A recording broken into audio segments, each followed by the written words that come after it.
I'm here tonight to represent the people of Cecil Street.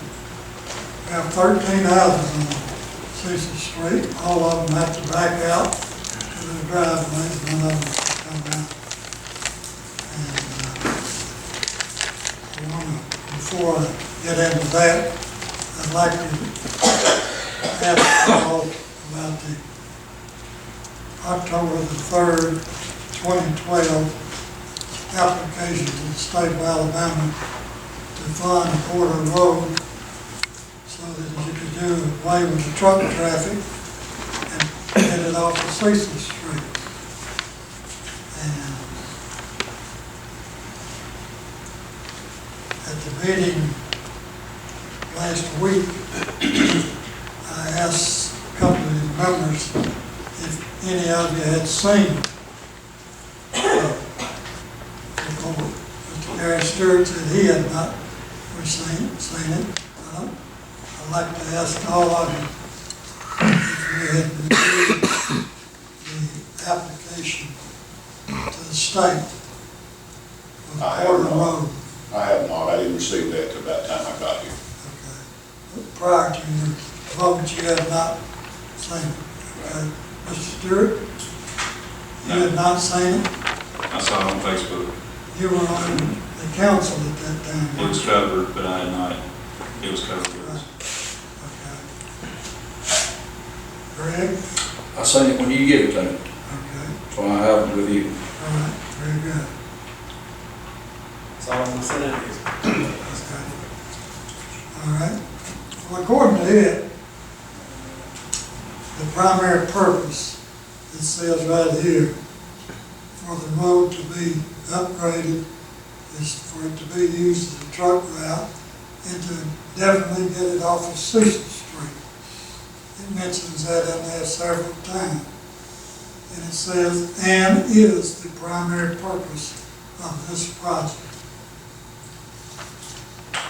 So, we the people of Cecil Street respectfully request that the council reconsider their decision of naming our street as the official truck route. The application to the state for the grant money to upgrade Porter Road says that the primary purpose for asking for the grant was the diversion of the truck traffic away from Cecil Street.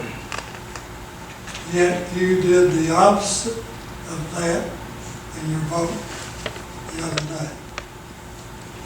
I have a letter signed by each of the residents of that for me to be here representing them tonight.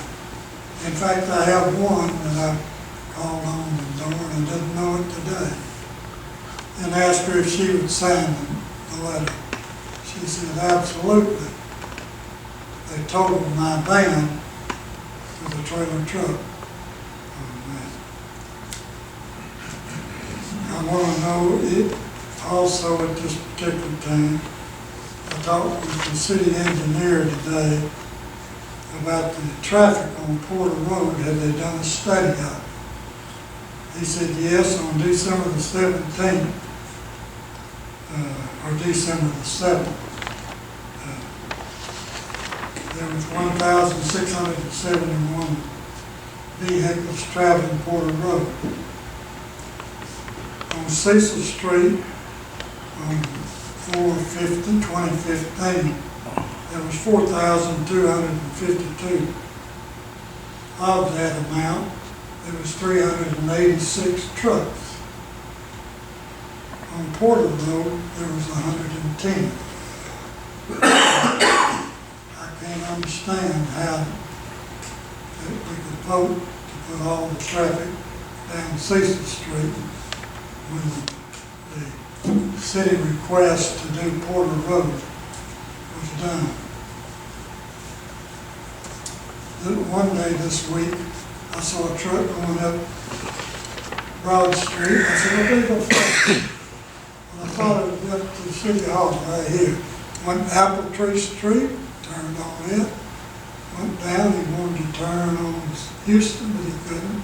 So he went on in front of Bruce Laws, went on down that road had to slow down real bad. Some old lady trying to get by, she finally did.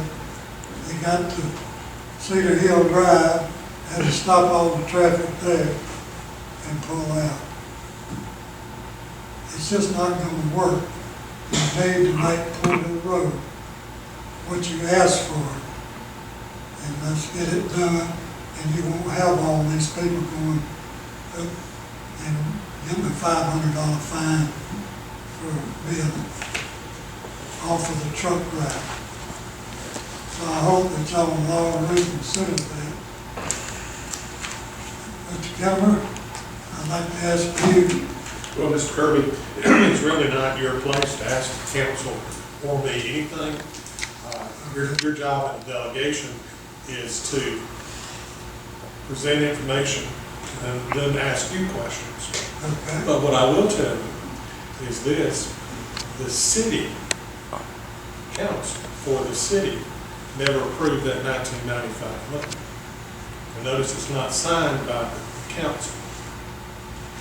It's signed by the then mayor. But it takes the council's action to make it official for the city.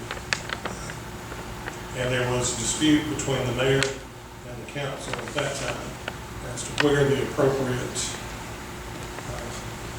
truck route should be. I won't ask you any questions since I'm not supposed to. And I'm happy to meet you after. But I'm gonna tell you this, that I don't believe that Mr. Cooper with the state would be happy with you not doing what you asked him to do. So, unless you got some questions, that's all I've got. Thank Anyone you. have anything?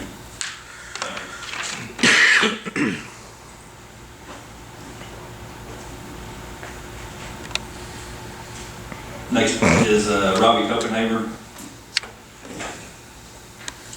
Excuse my appearance, I got a little out of control, and I was having so much fun in 100-degree heat working in the yard. So anyway, I was wanting to come and speak about the Hutton development.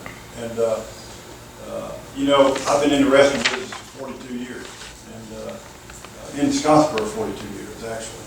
And there's a lot of restaurants in this town, and anybody can project any dollar amount you think you're going to do. Okay, anybody can do that. I've seen a lot of restaurants open up, including Captain D's throughout the country. They project what they're going to do, and they don't do it. And there's a restaurant right here in town that hadn't been open very long. They projected to do a high volume. They're not doing nothing at all right now.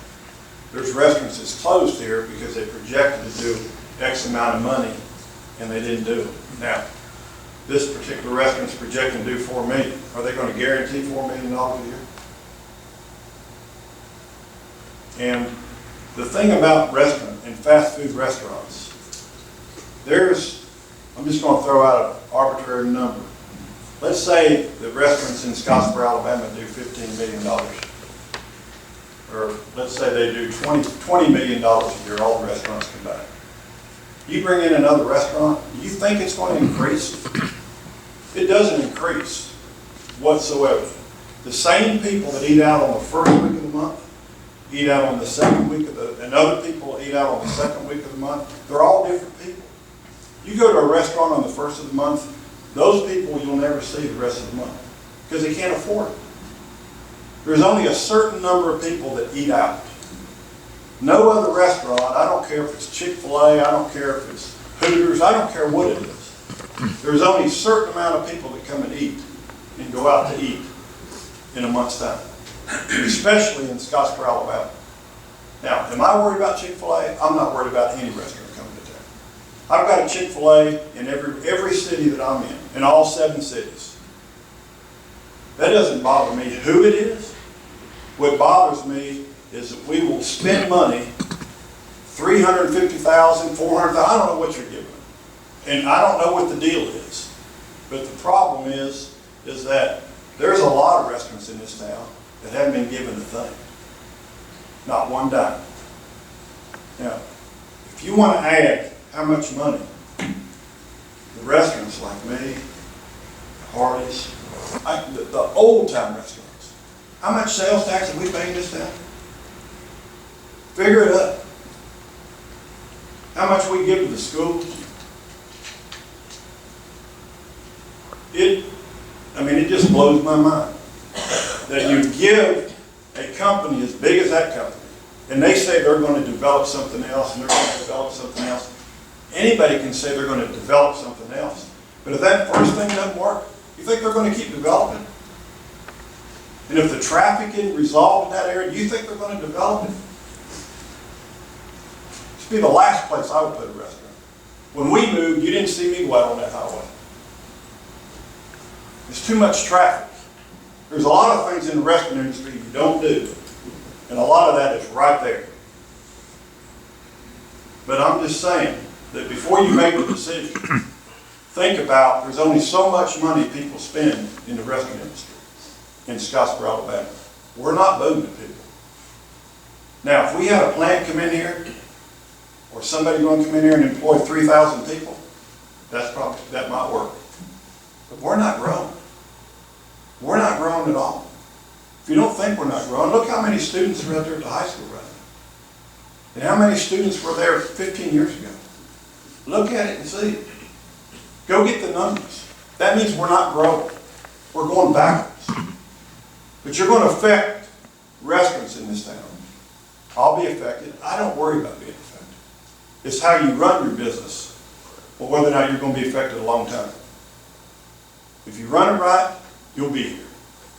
But I don't think it's fair to all the other restaurants, and I haven't spoken to any of them, but I can assure you they're probably thinking the same thing I am, that fast food dollar is only so much. That pie can't be cut so often. And I know for a fact there's a couple of restaurants in this town right now that are on the verge of not making it. We just had one closed just, a month and a half ago. And there's a couple just that are barely making it. You need to go around and visit all your restaurant franchisees in town and ask them. Cash is tight this time of year. This whole economy right now is tough in the restaurant industry in a lot of different areas. But I just ask you to think about it real hard, because there's so much in that pie. And I'm not here because I'm not worried about Chick-fil-A. I'm telling you. I've dealt with them in every city I'm in. So that's not me talking about, I don't want any competition. Hey, competition makes me better, makes our whole company better. But I just think, don't go on as projections, because projections are just a number. And I've seen a lot of people go on projections, good friends of mine, that opened a restaurant on projection, and they lost it.